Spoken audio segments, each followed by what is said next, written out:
Her road to recovery has been incredible.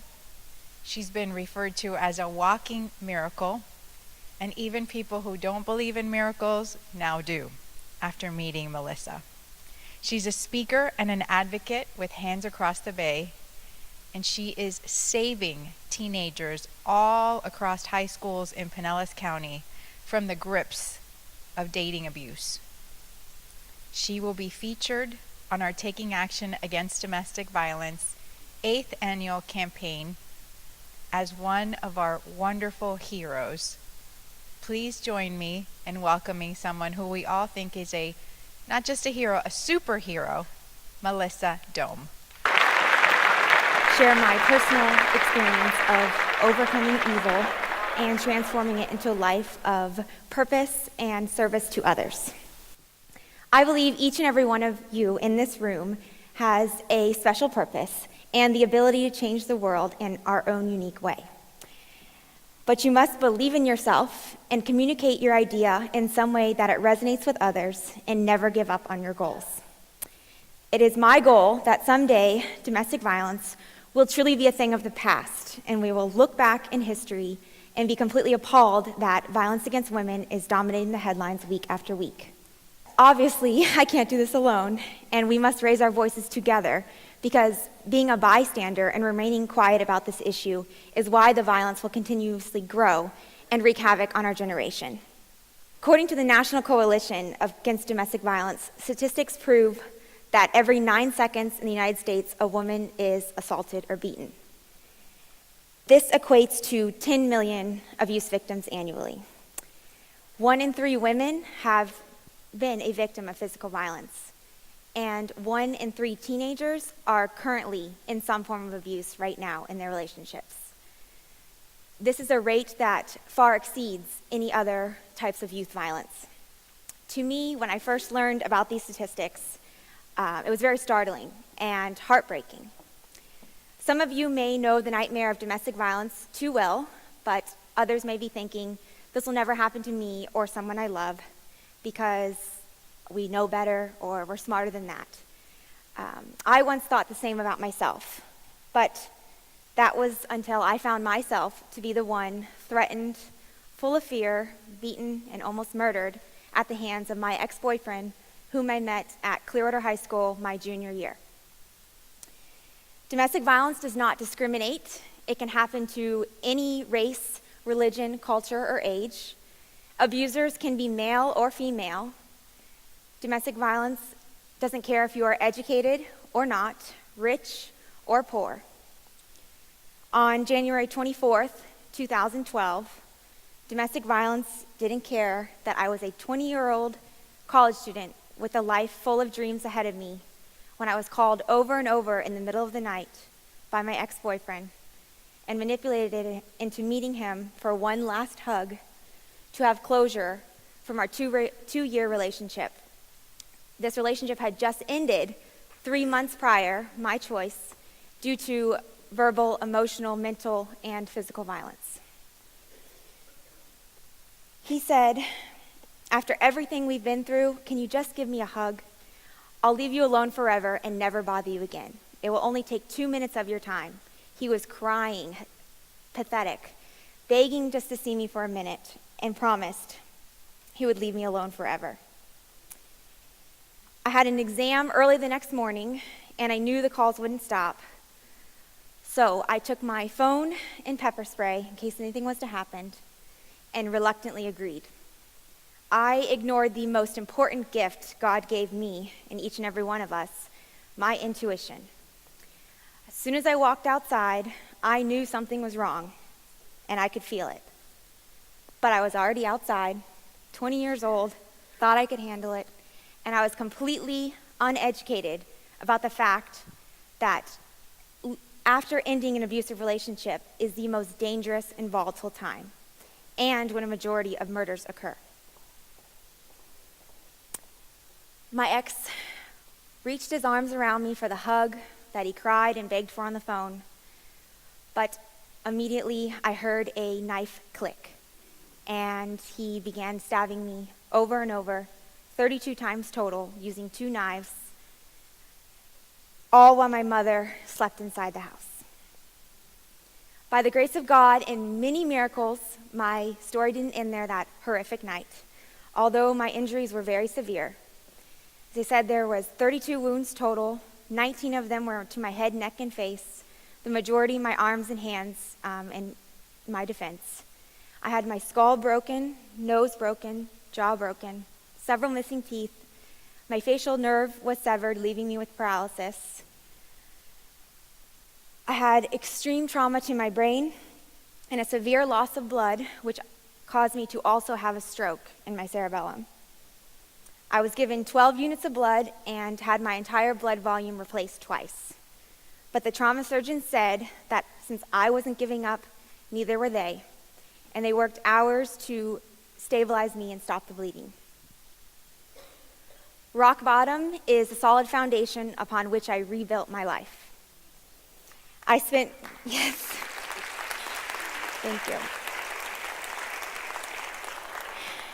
I spent many weeks in the hospital and many months in outpatient therapy. I fought for a long time to be the Melissa I was before. I had to learn how to walk again, talk again, use my hands, close my eyes, drive my car. I knew I had to get back to my job at the hospital.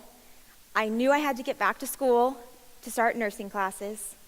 I knew that I had to have a career as a neonatal nurse practitioner because these are the goals and dreams I've been working towards for years.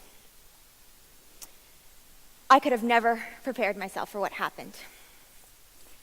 What I didn't know at the time was that when you go through something traumatic, it changes you. I had to come to a place of full acceptance. I couldn't change what happened. All I could do was accept it. You can't change how others treat you or what they say about you. All you can change is how you react to it. When something bad happens, I believe we have 3 choices. You can let it define you, let it destroy you, or you can make the choice to rise above and let it strengthen you. I made the decision that this attack was one day in my life, and it was never going to define me. I knew God did not save me to live an angry or bitter life, and I also personally traveled through the journey of forgiveness and publicly forgave my ex during his sentencing in court. I let go of all of the pain and the anger, the hate, and doing so set me free. When you choose to forgive those who hurt you, you forever take away their power.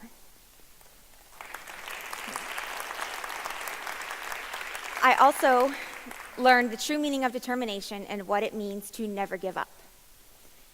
Whatever any of you are going through in life, I want you to know that you should keep pushing forward because every day is a chance to start over new.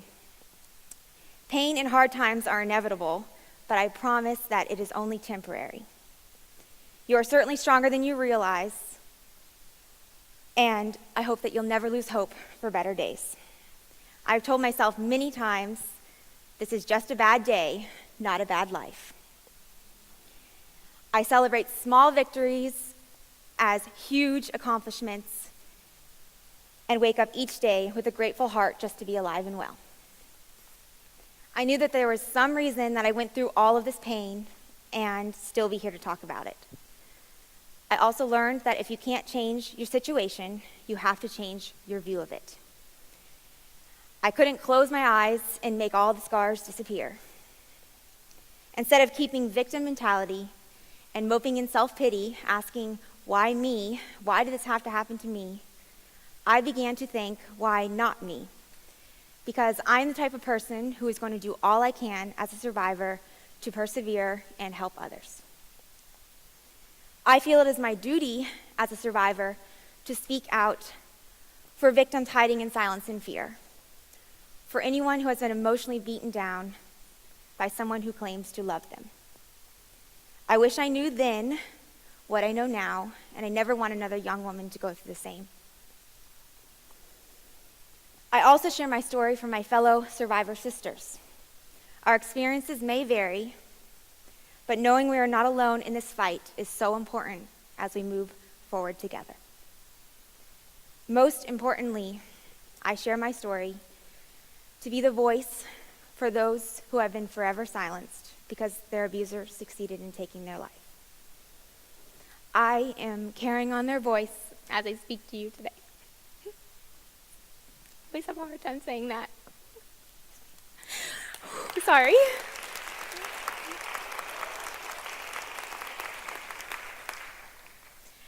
After reading my victim impact statement to the court in October of 2013 about everything that I went through, the judge made the decision that Robert Lee Burton Jr. was to be sentenced to life in prison with no chance of parole.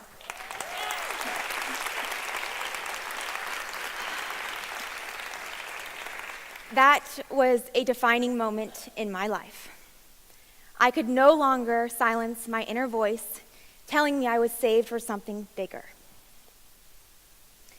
I had to let go of my plan and follow God's plan.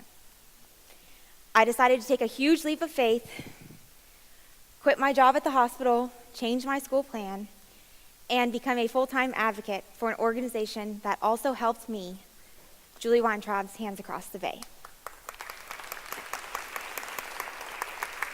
Every day I walk into work, I feel I'm fulfilling my purpose. We help survivors rebuild their lives after leaving abusive situations, and I also get to go into high schools and speak about my story and the dangerous red flags and warning signs of abuse, what to do if these teens find themselves in this situation, and where to go for help. When I was in high school, nobody spoke to me about domestic violence or dating violence. And I believe that if I had a presentation similar to what we provide through Hands Across the Bay, I would have known what to do, and I would have never gone through what I did. I beg you all to educate yourself on the dangers and severity of domestic violence. If you're currently being abused, or if something doesn't feel right with your partner, I hope that you will listen to your intuition and reach out for assistance on how to safely end the relationship. I promise the relationship will not get better, and you can only give so many chances before you must stand up for yourself and walk away. Everyone deserves a healthy, safe, nonviolent relationship. You should be with somebody who supports you, respects you, loves you, listens to you, and makes you feel safe. Love should never hurt. It is not threatening, controlling, abusive, or intimidating. Life is about choices, and there are many crossroads in my journey where I had to mentally, physically, and emotionally choose to no longer be a victim. I decided that being a surthriver was my only option. Not only will I survive, but I will thrive and I will encourage others. He tried to take away my beauty, smile, and self-confidence, personally attacking my face dozens of times. But I fought back. I found specialists in Boston and underwent nerve and muscle transplants to my face to enable me to smile again. My scars have faded greatly, and I am no longer ashamed of them. To me, a scar means you're simply stronger than whatever tried to hurt you, and the wound is over. He tried to take away my ability to finish college and succeed in life. But I fought back in cognitive therapy day by day. My speech therapist even told me that I should take off school because I will be very disappointed when I go back and don't do well, because I'll never be the student I was before due to the trauma in my brain. That was the fuel that fired my return.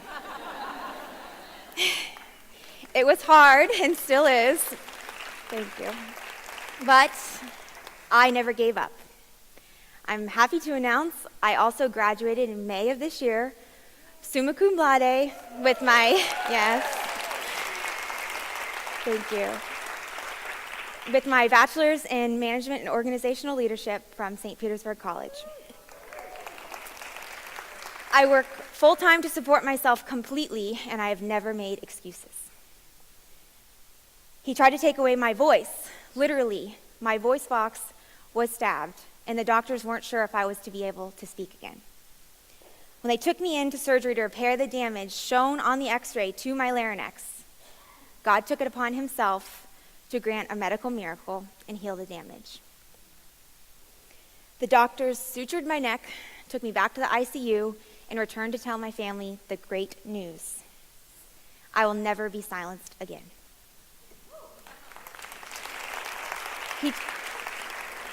He tried to take away my ability to love and trust again. But sometimes in the middle of ordinary life, love gives us a fairy tale. I never had to worry about explaining to this gentleman what happened to me because he already knew. About 1 year after the attack, I was giving my first speech ever for the Haven of RCS in Clearwater, and they invited the first responders who saved me to be there. One in particular caught my attention. Cameron is his name. He is the fireman who was on my call that horrific night, the one who set up the landing zone and to land the helicopter and loaded me in. We both felt it was meant to be, and in December, it will be 4 years together. Yeah, thanks. He has taught me about real love and what it takes to make a healthy relationship work. Last year, in May, I was invited to throw out the first pitch for the Tampa Bay Rays game in recognition of my work as an advocate for Hands Across the Bay. I even practiced for weeks in the backyard to ensure I made a good throw, because I didn't want to be the person that threw it sideways or bounce. It's embarrassing. So fast forward to the moment I'm on the field, on the pitcher's mound, and all of a sudden, Cameron comes running towards me, gets down on one knee and presents me with a ball, saying, "Will you marry me?" written on it.